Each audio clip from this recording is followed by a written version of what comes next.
Okay, you're starting your cleaning business. You're handling all the back end work. You're just getting your thing up and running.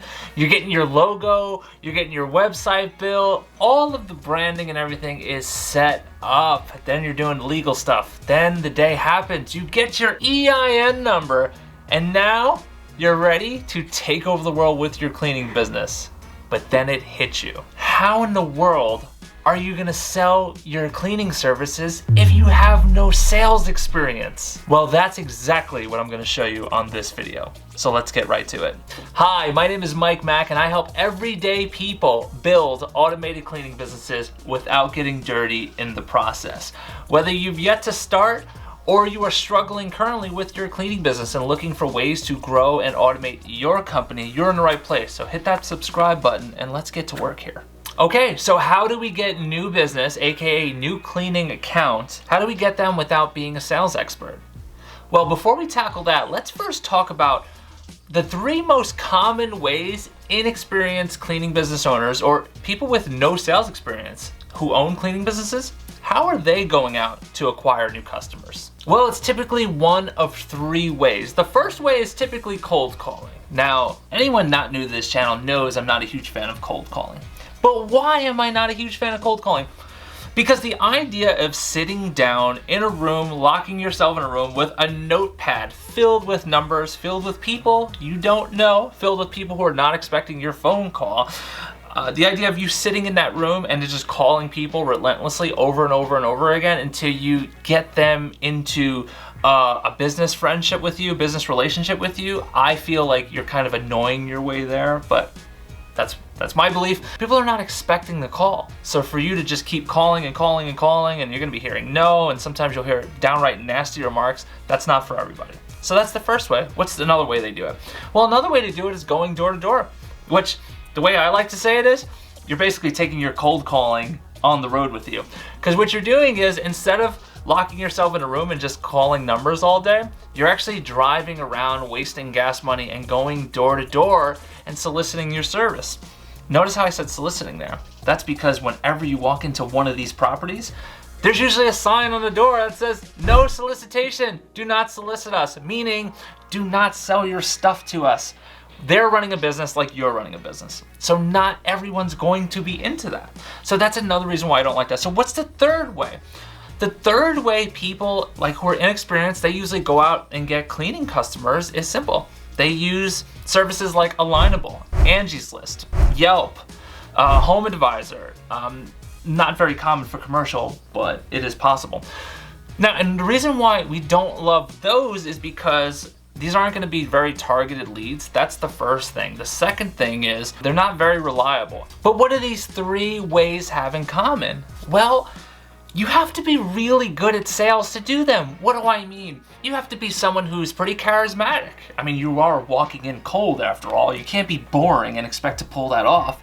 Well, it's another thing. You have to have an understanding of tonality, raising and lowering your voice in a way that gets people to be interested and listen to you. You have to understand body language. You have to really pick up with your potential clients or pulling down. Now, anyone inexperienced, this is very difficult to do. And that's why I don't love those ways. Another reason is, all 3 have in common, you're going to be dealing with a lot of rejection. There are much better ways of going out there and landing new cleaning customers consistently without doing either of those things. And I'm about to explain exactly how right now. But before I do, I have a question for you. Does the topic of sales and selling your cleaning services, is that in any way intimidating to you? Let me know by commenting below. Okay, I'm now going to share one of the most powerful lessons I've ever learned in business. You don't have to be present for the real selling to happen. What do I mean? When you talk to somebody who is in sales, a lot of times what they're doing is they're working direct. Maybe they're on the phone, or maybe they're in person, or whatever. What I've learned is that your selling could be done even before you ever meet these people. I mean, think about it. You send something out and then somebody feels comfortable with you before you've even met. So now you have a little bit of rapport even before you're in the door. But it gets better. And the reason it gets better is because if you do this correctly, then you're not only gonna get clients without being salesy and uncomfortable, but you're also gonna get them to pay more. And that is what this channel is all about. you have to do it by first becoming the local unicorn. So anyone not new to this channel, they know. They say, yeah, 100%, you have to be the unicorn. I'm 100% on board. What that is basically essentially standing out from the pack, right? So everyone tends to blend in this industry. Everyone tends to just, you know, try to model themselves after everyone else, which there's nothing wrong with that. But if you don't keep your individuality of what your company means and what it stands for, you can create this boring type of marketing and branding that just puts people to sleep. Being the unicorn is the opposite of that. Being a unicorn is effortlessly standing out. So how do you effortlessly stand out? Well, let's first explain why I coined it the unicorn method. The unicorn method is, let's just say you're walking by or driving by just a field filled with horses, right? And let's say they're all, for the sake of this exercise, they're all like brown or black horses, and they're all just walking around doing their horse thing, right? Let's say those horses represent cleaning companies. And let's say the people walking by are your potential customers. How do you stand out? So how do the horses, each individual cleaning company wants new clients, and let's say the people passing by are new clients. How do you get their attention? If you look exactly the same from your customer, there's no way of standing out unless you do what most companies do, and that's underbid. Now, underbidding is a nightmare, and we could talk in greater detail just how detrimental that is for your company on another video. But for the purpose of this video, you standing out, you really finding your niche, figuring out what makes your company different, changing the game a bit in your area, you make yourself the unicorn.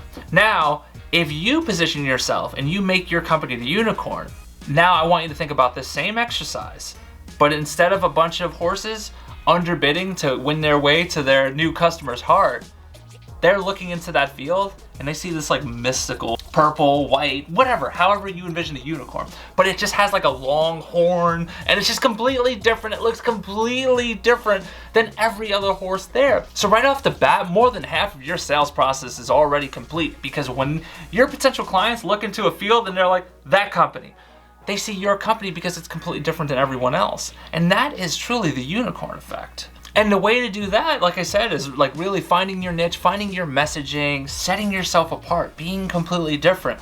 Reimagine the whole process and how you could deliver the best possible experience to your clients. They will notice that. So if you're only talking about cleaning, you've missed it. You've missed the whole point. You have to think further than that. Think about your client. Know your client best. You know your client best, you will win. That's just how it works. And that's what I want you to be thinking about. Make yourself the unicorn, okay? Now this is the first step, but this is the most important step. This is your true first impression. So it's important that you knock it out of the park. And the best way to do that is by speaking a language that your potential clients are gonna see, and they're gonna be like, yep, that company gets me. That's my company. And that's great news, considering the fact that you don't have to be a sales expert to grow a cleaning business, okay? So if you're an introvert out there and you're like hanging back because you're just like, I'm scared, there are no excuses for you, especially when you become the unicorn. All right, so if you found this video helpful, I am very confident that you're gonna find this one helpful.